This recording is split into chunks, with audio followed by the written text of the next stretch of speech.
A reading from Every Moment Holy, Volume 1. A liturgy for those who have not done great things for God. How many times have I been told, O Christ, by well-meaning people, that it is my destiny and my charge to go out into the world and do great things for you? How many times in response have I prayed earnestly, asking that you would bring such things to pass, that you might use me mightily for the work of your kingdom? How many times have I then waited expectantly, and waited, and waited for that great thing, whatever it might be, to be made obvious? How many times have I felt then the gradually settling weight of disillusionment, of disappointment and confusion, when no great thing materialized, when no life-changing opportunity suddenly arrived at my doorstep, when no such moment of call or clarity was ever manifest at all? In the confused afterglow of those receding anticipations, I am always faced again with the unglamorous reality of my own life. I am always faced again with the unglamorous reality of my own life, of my ongoing failures simply to love well the people around me, and of my own ever-present struggle even to desire and to pursue a path of righteousness and obedience in my own small daily choices and habits. I am faced again with the same litany of tired, old temptations towing their attendant shames. And in such times I am left, O Lord, wondering if I have somehow missed your call completely, and whether I might just as well abandon this pilgrim path entirely. For I fear that you must see me as I see myself, unfit for any service to you, or to your people, or to this world. So tell me, my God, where is the disconnect between that life rife with breathtaking demonstrations of your power that I am told should be the hallmark of my walk with you? Where is the disconnect between those fantastic notions and the reality of my actual life, which is filled with petty frustrations, mundane responsibilities, and constant reminders of my own failure to wear well the name of Christ? Was it wrong that I should even desire to do great things for you, Jesus? Am I amiss to plead that I might be mightily used in your works? Do I need more faith, more righteousness, more of your Spirit? Or have you simply judged me unworthy of your service? Where, O Lord, do I go from here? Heartlifter, this beautiful litany continues with an answer for the intercessor. O child of God, listen well and be comforted. He has never judged you unfit for any service he has called you to. For it is in Christ's righteousness he has clothed you, and his measure of greatness has never been your own. If you would pray to do great things for your God, then you must pray such prayers without regard for how they should be answered. Pray them knowing that in his true and holy reckoning, such greatness will most often be expressed in a long practice of humble and sacrificial servanthood, and not in any pursuit promising a rise to power, position, or prestige. His might is most often displayed as the grace that cradles and transcends our brokenness and poverty of spirit. If you would be so broken that the light of his grace might be more visible within you, shining from your chipped seams and shattered fragments, then by all means make such earnest request of him. Make them with sincerity and without reservation. But if the root of your prayer is rather some desire for a heightened prominence or sense of accomplishment and worth, either in your own eyes or in the eyes of others, then it would be better not to pray such prayers at all. Examine well your heart and motives before asking that His greatness be displayed in your life. When He answers, it will not be on your terms. For it is not you that will do any great thing for God, but God laboring in you and through you, who will greatly accomplish His own good purposes, according to the workings of His sovereignty and love. Be liberated now from this burden. Oh, hear me here. Be liberated now from this burden of believing that anything depends upon you.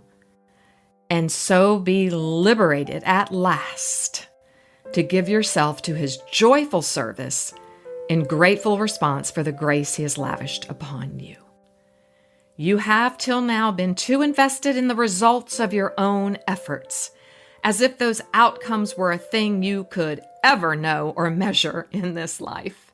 Be invested instead, dear child, in simple obedience to your King, in long faithfulness to His call, shepherding daily those gifts and tasks and relationships He has entrusted to you, regardless of outcomes and appearances, regardless of outcomes and appearances. He will bring all things right in His way and in His time. All He asks is your willingness. Your heart is in His hands. Your ways are in His hands. Your days are in His hands.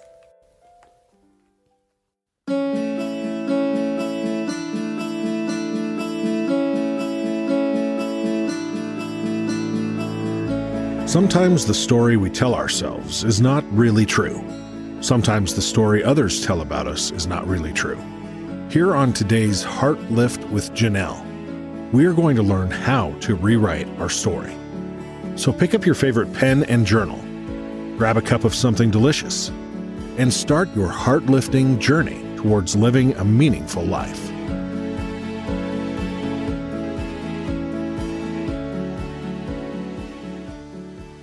Hello, Heartlifters, and welcome to today's Heart Lift with Janelle. What a delight to be back with you here. No guest today, you just have me. But boy, we have had some great moments last year and this year. You know, it's funny. Typically in January in my industry, publishing, podcasting, blogging, we take January and we review the past year. But you know what? This year I was privileged, not only with having all of my children home for Christmas, but for having my older daughter and the beautiful grandchild she's carrying and my son-in-law home until about 13th of January, mid-January in a sense. And so I really didn't get back to, as we say in my family, my real job until late January, maybe even the beginning of February, because to be very honest with you, I really hit a wall. I found myself in what I now can call it, as I have been counseling myself, a state of overwhelm. And I want to talk about that today. If you want to go back to where I share my story of how I got into that state of overwhelm, you can go back to Episode 5 of Season 8, Learning to Detach in All of the Right Ways. I share a little bit more of my journey, but then after all the birds flew away and I found myself back in my quiet home, Rob returned to work, I was coming back into my, well, I must admit, I was trying to find a new rhythm. And it was in that journey to go back to the rhythm I had prior to my holidays was where I found the tension, because my body was overwhelmed, fatigued, and missing terribly having my family around me. So in some ways, you could absolutely say it was a depression. It was at least melancholy that where did they all go? They all came in. It was fast and furious, and now they're all gone. so fast and furious. And I love being a mom. I love it so much. Yeah, it's exhausting. Yes, all of that. I get it. But I really love fixing meals and having everyone sit around a table that's been beautifully set with candles lit, and we have vigorous conversation and we disagree. And I just feel like we're coming into the way I envisioned a family to be some 37, 38 years ago. And so there was such a letdown, such a, oh no, now what? And then take into consideration that this Omicron variant has decided to rear its ugly, monstrous head, and numbers are flying out the wazoo, and I'm hearing left and right and front and back deaths of dear people that I know and love from COVID. And I couldn't return to my normal state of living. I couldn't reactivate my practice because I couldn't take the risk of bringing clients into my home. I practice inside of my home, which makes my practice very unique and very different. And I love it on so many accounts, but I also have to protect my home. My husband and I have a family business that we've had for 33 years almost. And you know, he goes out into the world every day and he encounters people. He goes into their homes. He's a kitchen designer, a bath designer, construction, and he's in and out of people's homes. And so he himself puts himself in risk and therefore brings it home to me. So we just had lots of things to consider, which I know you understand. And there's so many camps on this. I get it. I get it. I get it. But for us, for my husband and I, we had to make a very hard decision to return for me to telehealth. And I have a lot of clients, good folks that just don't receive the benefit of telemental health. And I get it. I really respect that. So it just was calling me to assess, I would say, to sit and think about, okay, I can't return to the rhythm that I was in before, and for good reason, because it was out of balance. I had forgotten so subtly to take care of myself. I started filling clients into the times that I once was practicing my self-care, getting massages that help my nervous system. They're not just for pleasure, they're actually medical in nature. I wasn't working out. I wasn't taking my beautiful walks in nature and grounding myself in that way. I wasn't working out in the home. I wasn't doing my strength training. I'm in my 60s. I need to do this in order to achieve longevity, and I want to be around. I have grandchildren on the way. And so it was a deep time of conflict, if I'm honest. I'm probably still in that conflict of how do I create a new rhythm and how do I work through and manage this state of overwhelm. So in God's supreme providence, because you know I am of a faith tradition that believes that God is actually providential, omniscient, omnipotent. He knows all things, and He is my Father. And He watches over me with care. And sometimes He has to discipline me. And He has to say, hello there, daughter. You're doing it again. Yep. You are overworking. You're overcaring. Yeah, I have lived in the land of over quite possibly my whole entire life and have made very intentional, strategic decisions to move out of the land of over. You can read about that on my blog at JanelleReardon.com, just in case you're new to the show. I moved out of the land of over a long time ago, but you know, our old patterns, our old personality traits, they subtly sneak back in. And so there I was again, living in the land of over. And in God's providence, He brought not one, but 2 books. Thanks to the beautiful algorithms that exist in social media, He brought this beautiful author to me, Laura van der Noot Lipsky, who I have all hopes of bringing to you on the podcast. First, he brought to me her book, Trauma Stewardship, which is a book that would really speak to the work that I do. As you know, I'm a trauma professional. I work with people and I help them consolidate trauma memories in order to move on with their life and experience freedom. It is a work I am deeply passionate about, but once again, even good work can become overwork and overcare. And it came in as subtle as just so subtly. And then I found her second book, The Age of Overwhelm, Strategies for the Long Haul. Well, you can see why I write books, because I certainly hope that somewhere an algorithm brings up to someone my book that they might need in their state of overwhelm, and they will get 9 tools to help them become stronger every day.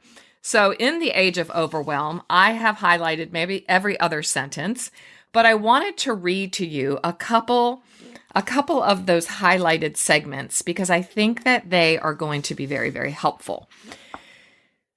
She writes, even if life circumstances remain overwhelming, we can learn to coexist with them without we ourselves becoming overwhelmed.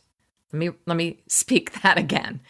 Even if life circumstances remain overwhelming, we can learn to coexist with them without we ourselves becoming overwhelmed. Oh, I can hear you right now. Sure, Janelle. And that matters. Overwhelm walking beside you versus overwhelm binding and gagging you. Oh my gosh, this is our lean in teaching moment, Heartlifter. You want me to read it again? Because I think you might be scribbling this down. Even if life circumstances remain overwhelming, we can learn to coexist with them without we ourselves becoming overwhelmed. And that matters. Overwhelm walking beside you versus overwhelm binding and gagging you. Holy cow. I wrote in the front of the book this particular quote that she speaks. The slow descent of overwhelm. It comes like dusk, and your eyes slowly adjust to it without at first knowing that the light is fading. This, Heartlifter, is what overwhelm looks like. It looks like dusk, and your eyes slowly adjust to it without at first knowing that the light is fading. Are you there? Is that sending off alarms or perhaps chills from head to toe? Because that is exactly what I couldn't express when my kids were home and when I was feeling that fatigue and I was trying to figure it out because that's what I do. And I thought, when I heard her words, she put my feeling into words, which is what a beautiful writer does. And it does come on slowly like dusk, and you adjust to it. That's the part that I think we're all finding in this COVID going on and on and on and on. We're slowly adjusting to it, but not in a good way, because the light is fading and we're not even noticing it. And that's just, I mean, that to me is such a beautiful definition of overwhelm. The proper definition of overwhelm, though, you know I have to give it to you. It comes from the Hebrew word ataf, A-T-A-P, but it is pronounced ataf. It means to turn aside, as if to cover yourself. To envelop oneself, to cover. It means to shroud. It can also mean to be feeble, to be weak, to be faint. And this shrouding, this covering comes from the idea of covering ourselves from darkness. So, we always hold things in two hands here because there's so many tensions. So on the one hand, we are moving through life and we're seeing the slow descent of overwhelm come in our life like dusk, and our eyes are slowly adjusting to it without at first knowing the light is fading. And then when we do recognize that the light is fading, I don't know about you, but I just didn't want to get out of bed. I've said that through the years, that one of the first signs of a deep, dark melancholy and a signal to depression is that you just want to pull the cover over your head. You just want to put the covers over and you just want to cuddle under them and not come out into this big bad world. At least that's my go-to. Or I want to close the blinds so I can't see outside in the world. I just want to close out the world and all of its clamor. But she does offer in this book so many beautiful practices. And one is to create conditions. To continue to show up and sustain on any level will require a dedicated practice of metabolizing and transforming that which is arising within us. And again, edifying ourselves in the face of overwhelm with undergirding intentions of both. How can I refrain from causing harm? So on the one hand, that would be us personally, like as we are slowly sinking into overwhelm, then we go out and we offer overwhelm to others, which will create harm. When we are tired and fatigued, I can tell you, we know that in this community, we're going to start being snappy and short and grumbling and complaining. We're going to start taking everything personally. Oh, I'm just talking about me here. You can add in how you begin to react in the world instead of respond. If you're living in a state of overwhelm and you're not realizing it, which was me for about 4 months there until I really hit the wall, but then you can go back and rewind and reset and look at that and go, wow, I became short. Everything was personal. I went down a dark road of depression and melancholy. I started doubting God. I started worrying. I couldn't sleep. And we'll get to that in a minute. So how can I refrain from causing harm, she says, and how can I contribute to whatever I choose skillfully and wisely? This is a reckoning that deserves to be done daily. Okay, now this is the real true lean in, Heartlifters, and I can even hear my voice getting very teachery and authoritative, not authoritarian, but authoritative, because in my work, I hear so many times, don't you have a magic wand, Janelle? Can't you just swirl that magic wand over me and I'll wake up tomorrow and it'll be all better? There's a beautiful practice in counseling that we call the miracle question. And if you were to go to sleep tonight and wake up in the morning, what would your perfect picture of your world look like? Well, that's rare that will happen. There are suddenlies that happen, and I'm grateful for breakthroughs, and I'm grateful for the breakdowns that lead to breakthroughs. But at the core of true transformation, the core of true change is practices. That's why I wrote a book, Stronger Every Day, 9 Tools for an Emotionally Healthy You. And I offered to you 9 highly strategic tools that when you know what and who and why and all the things about these tools, and you begin practicing them in your life, you will experience breakthrough. But it takes practice. It isn't going to happen overnight. Rarely does it happen overnight. So as she says here, to continue to show up and sustain on any level will require a dedicated practice of metabolizing and transforming that which is arising within us.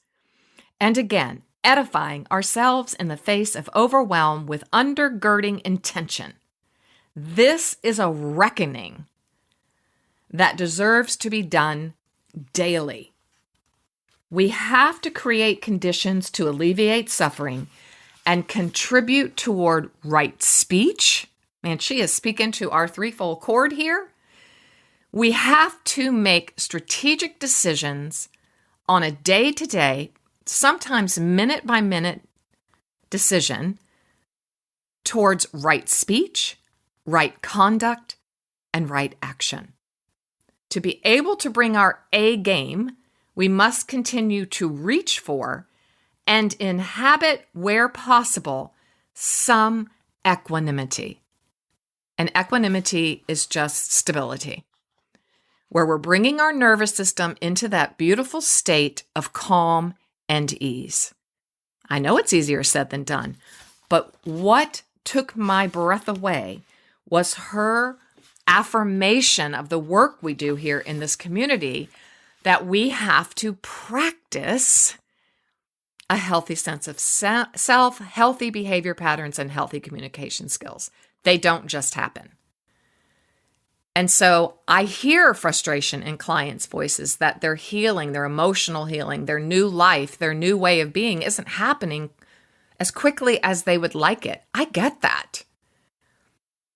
It's rare that it does, because it requires of us, you and me, to do something about it on a day-to-day, minute-by-minute basis. Jack Kornfield, author and teacher, writes this: however painful our experiences may be, they are just painful experiences until we add the response of aversion or hatred. This insight is a reversal of the ordinary way we perceive life. He quotes Ahon Ka, "We believe our outer problems attack us." We believe outer problems attack us. Only then does suffering arise. If we react with hatred and aversion, these qualities become habitual. Like a distorted autoimmune response, our misguided reaction of hatred does not protect us. Rather, it becomes the cause of our continued unhappiness. I think, and I'm adding this, that you could actually add in our misguided reactions of doubt, our misguided reactions of comparison, worry, envy, bitterness, grudging. That when we continue to allow those in, they become our continued cause of dis-ease and unhappiness. Kornfield continues, in a healthy response to pain and fear, we establish awareness. Oh, these are universal principles. We can train ourselves to notice the gap between the moments of sense experience and the subsequent response. We can enter the space between instinct and action, between impulse and reaction. Oh my goodness. So good. So let's put that down into some nuts and bolts, because you know that's exactly what I like to do. And for me, this is what it looked like. I'll let you have a little peek inside of how I moved through my state of overwhelm mid-January and even up to right now, because I'm still moving through it. I'm still asking myself some really hard questions about how I got to that place of overwhelm, when in all truthfulness, I know better. I do have an emotional health toolbox, but see, it's just easy. As she has said, it's so subtle. It's so subtle. We live in a world that is filled with overwhelm. And so what do we do about that? Well, I know enough. I picked up some tools. I started to offer myself some self-compassion. I started shifting from that shaming to gracing, and I returned to our beautiful contemplative practices of stillness, silence, and solitude.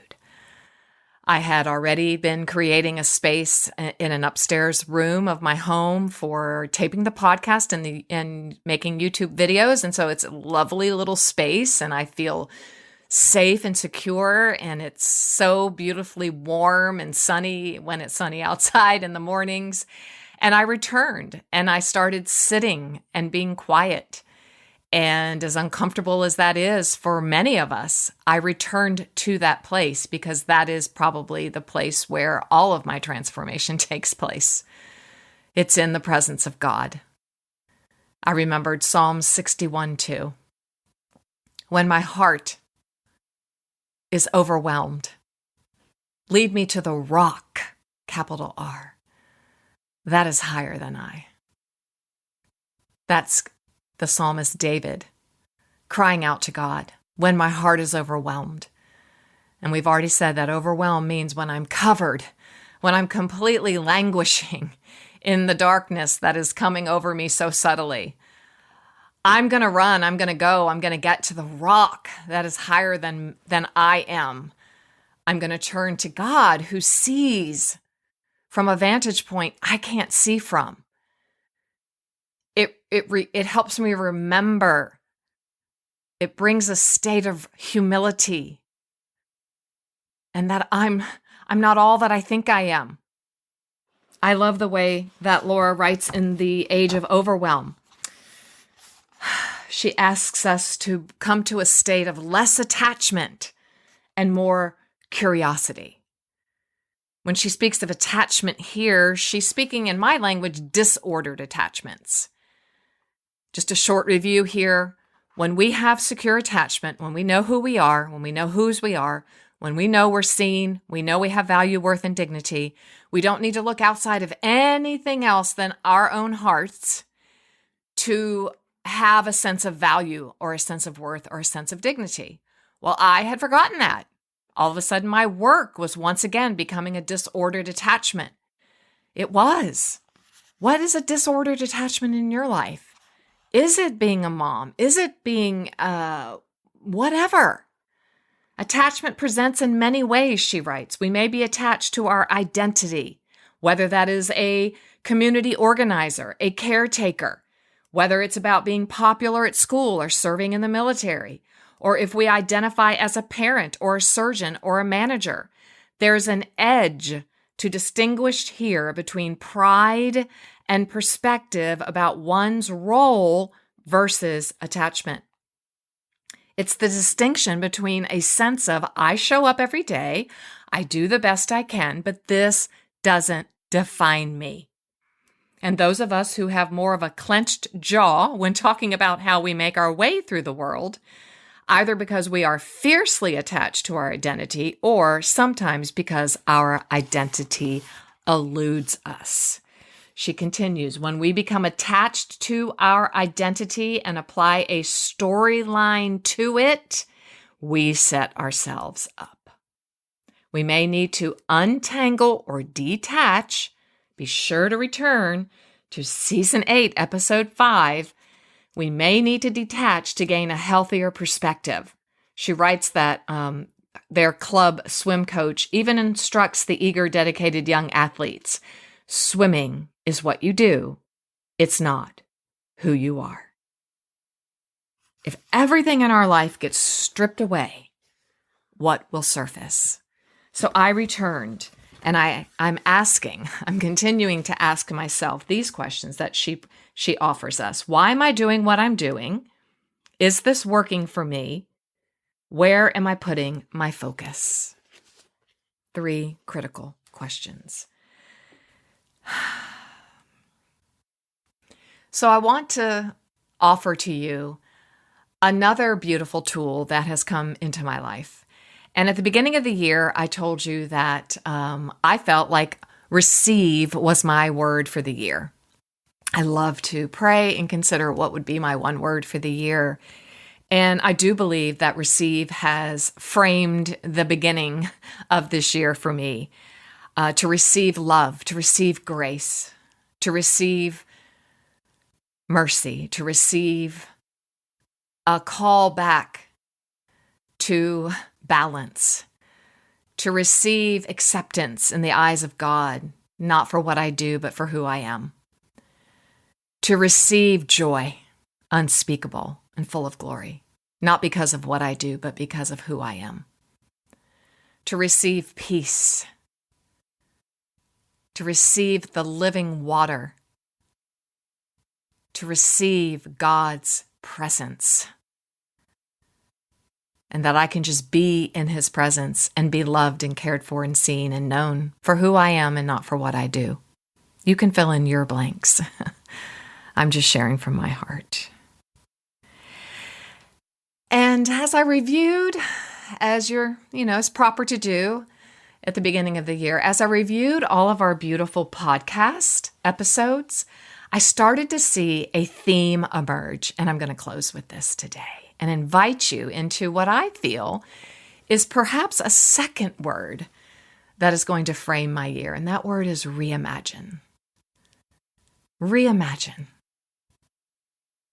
It's a beautiful word, and it really has everything to do with just conceiving and rethinking, rewiring.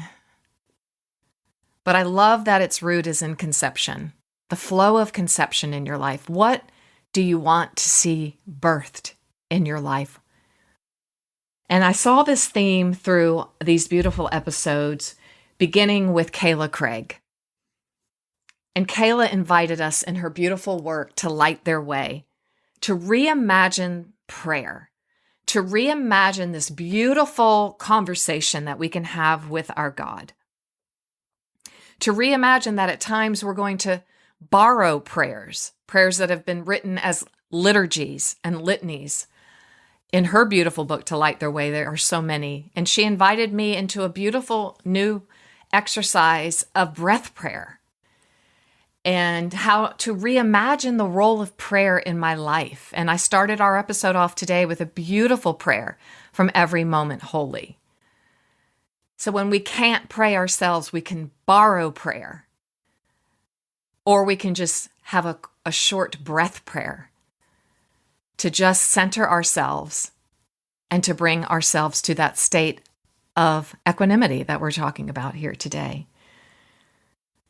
We talked to Pastor Rob Singleton, and he invited us to reimagine the role that social media and digital distraction plays in our life. And I have revisited that myself, the whole world of being overliked.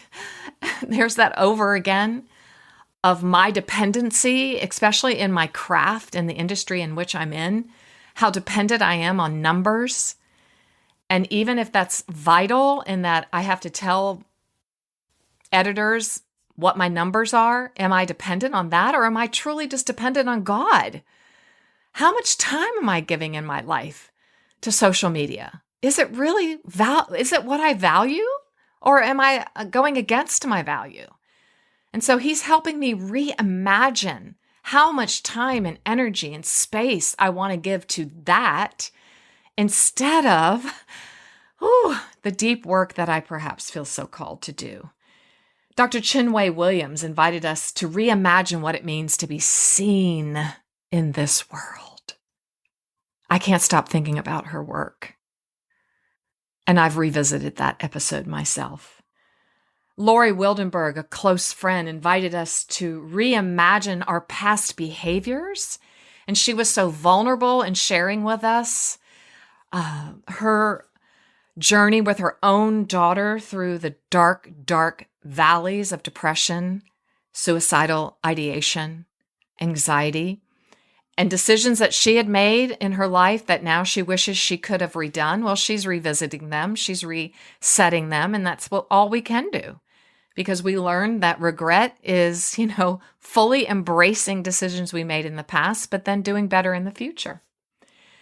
And I brought to the table this important conversation on detachment, on how we have to embrace it and let go now so that we can live in the present and reimagine who we are and how we want to live this one wild life, as Mary Oliver says to us.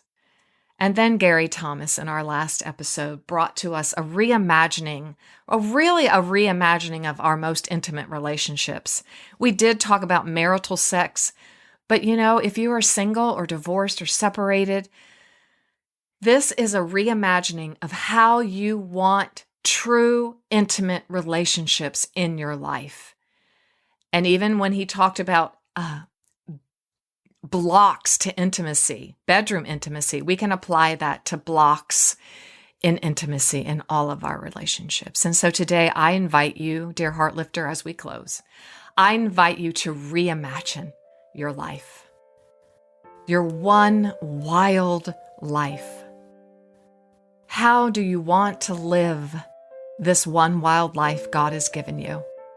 I'm right there with you. I am assessing, I am sitting, I am contemplating, I am asking myself some really hard questions that are challenging my life's work, challenging what I pound the table over, challenging me what I value in life.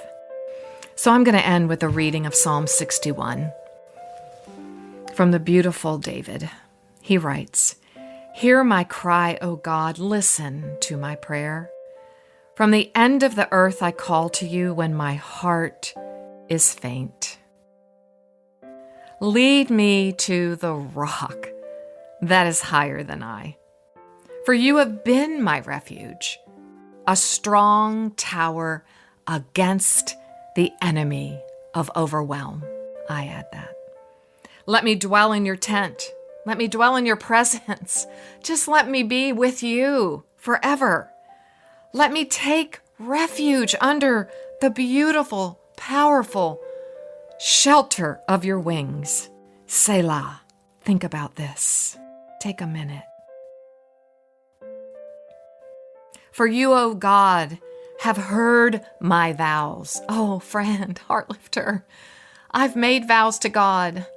Yes, God, I'm going to move out of the land of Overwhelm. Yes, God, I will not overwork anymore. Yes, God, I will not be over angry anymore. Yes, God, you fill in what you vowed to God. You've heard them, God. You've given me the heritage of those who fear your name. Prolong the life of the king. May his years endure to all generations. May he be enthroned forever before God. Appoint steadfast love and faithfulness to watch over him.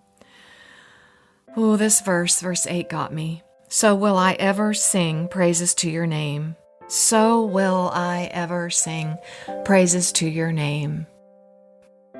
Friend, I had stopped singing praises to God's name because I had allowed overwork and overcare and overdoing and overbeing and all of the overs to take over. But David says, "Oh, I want to return to singing praises to your name as I perform my vows day after day." There it is. There it is. There's what we've been talking about. It's a day-to-day practice. If I have once vowed to God that I will never overwork again, then I have to practice every day, looking at my calendar, taking time to evaluate, have I put too much work into my calendar to the point that I am now not taking care of myself? The author of this beautiful book, in which it's a beautiful devotional based on the Psalms, writes, "When we are in trouble, God often feels distance." I would add, when we are in overwhelm, God feels distance. We've pushed him away, haven't we? Notice David saying here, he's crying out to God from the end of the earth. He is wandering far from what is familiar, and God seems far off. But you see, he remembers his past history. You've been my refuge. You've been my strong tower. You've heard my vows. He's clinging. He's remembering. That's what I'm crying out to you today to do. And I'm going long, so I'm going to stop. But he doesn't curl up in feelings of overwhelm. No, he reminds himself. He says, "Lead me to the rock that's higher than I." And he says, "Hear me, God, and help me out." And that's what I want us to do today. So in closing, for the third time, I know. Thank you if you have stuck with this podcast. But reimagine, dear Heartlifter, how do you want the rest of the days of this year to look? How do you want them? How do you want to live in them? How do you want to be in them? Light a candle. Take a moment. Return to the greatness of everyday simplicity. And be. Until next time.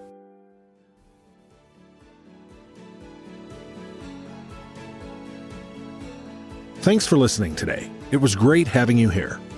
For even more great content and resources, please join the Stronger Everyday online community at JanelleRaridan.com. Always remember, you, my friend, have value, worth, and dignity.